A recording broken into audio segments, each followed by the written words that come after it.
Hello बच्चों, नमस्कार। आज मैं आप सभी को जयशंकर प्रसाद का क्लास 10th के, जैसा कि आप सभी देख रहे हैं, क्लास 10th के जितने भी बच्चे हमारे हैं सभी इस वीडियो को ज़रूर देखेंगे क्योंकि यह बहुत ही इम्पॉर्टेंट वीडियो है। और आप देख सकते हैं कि जयशंकर प्रसाद जी का जीवन परिचय मोस्ट इम्पॉर्टेंट है, ठीक है, यानी कि बहुत इम्पॉर्टेंट है। यह आप देख सकते हैं कि किसी भी सन में यह गैप नहीं हुआ है।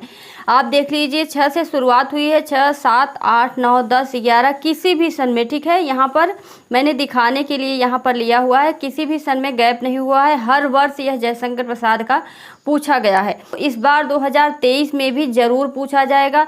तो जयशंकर प्रसाद का जीवन परिचय मैं यहाँ पर बहुत ही शॉर्ट में लेकर आई हूँ, ठीक है। आपके 80 शब्द के लिखने के लिए आते हैं, जिसके लिए आप सभी को 3 नंबर दिए जाते हैं। तो यहाँ पर आपको सीधा जीवन परिचय लिखना है, उसके बाद कृति लिखनी है। उसमें लिखा रहता है कि किसी एक कृति का नाम लिखिए, ठीक है। तो यहाँ पर मैं सब कुछ लेकर आई हूँ, बहुत ही छोटे में आपको जयशंकर प्रसाद जी का जीवन परिचय याद दिला दूंगी। सबसे पहले आप लोग इस तरह से ध्यान रखिएगा, ब्लैक और ब्लू पेन का ही प्रयोग करेंगे आप सभी। और यहाँ पर जीवन परिचय लिखेंगे। सबसे पहले जिसका जीवन परिचय लिख रहे हैं उसको यहाँ पर लिख देंगे हेडिंग में, ठीक है। जैसे यहाँ पर मैंने लिखा हुआ ऐसे ही लिखना है, सिर्फ आपको ब्लैक ब्लू पेन का प्रयोग करना है, ठीक है। यहाँ देखिए जीवन परिचय, इस तरह से हेडिंग डालेंगे। उसके बाद जयशंकर प्रसाद का जन्म काशी में सुंघनी साहू नाम से प्रचलित एक वैश्य परिवार में हुआ था, ठीक है। यहाँ पर देखिए मैंने इसे हाईलाइट कर दिया है क्योंकि यह जयशंकर प्रसाद का जीवन परिचय है।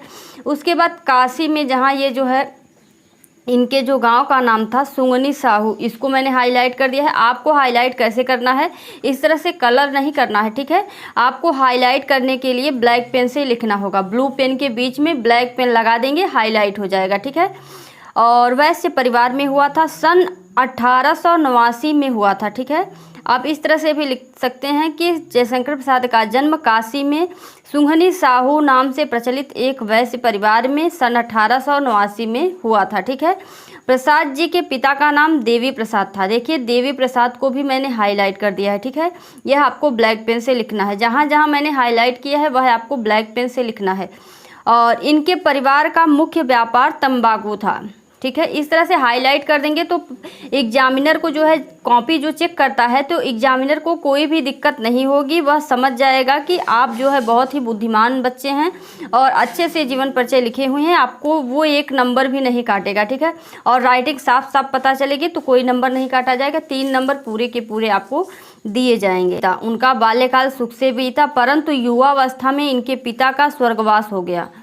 4 वर्ष बाद माता का भी देहांत हो गया, इसलिए प्रसाद जी की शिक्षा और उनका पालन पोषण उनके बड़े भाई शंभू रत्न जी ने किया। शंभू रत्न को मैंने हाईलाइट कर दिया है क्योंकि यह भी इम्पॉर्टेंट है, ठीक है। उसके बाद देखिए प्रसाद जी ने फारसी, संस्कृत, उर्दू तथा अंग्रेजी शिक्षा की प्राप्ति घरेलू स्तर पर ही की।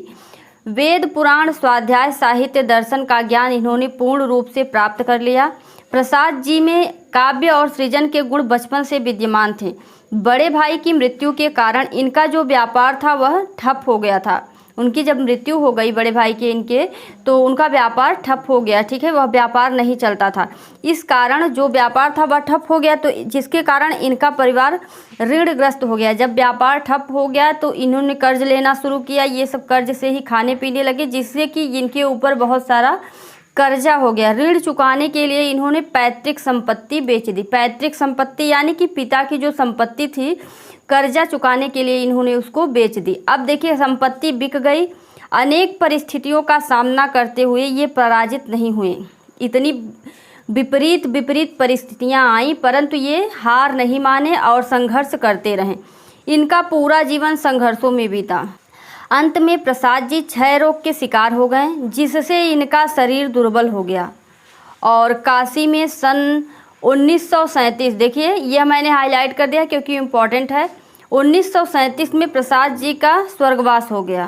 कहता है कि किसी एक कृति का नाम लिखिए, तो यहाँ पर कृति, इनकी प्रमुख रचनाएं बहुत सी हैं, जैसा कि आप कुछ भी लिख सकते हैं। यहाँ पर मैंने 2 रचनाएं लिखी हुई हैं। जो प्रश्न में पूछा जाएगा, एक ही पूछा जाएगा तो आपको एक ही करना है। यहाँ पर मैंने जो है 2 लिख दिया है, कामायनी, आंसू, ठीक है। इनकी बहुत सारी रचनाएं हैं, आंसू, लहर, झरना, तो जो भी आपको याद रहेगी वो आप लिखेंगे, ठीक है। इनका जीवन परिचय बहुत ही सिंपल है, ठीक है।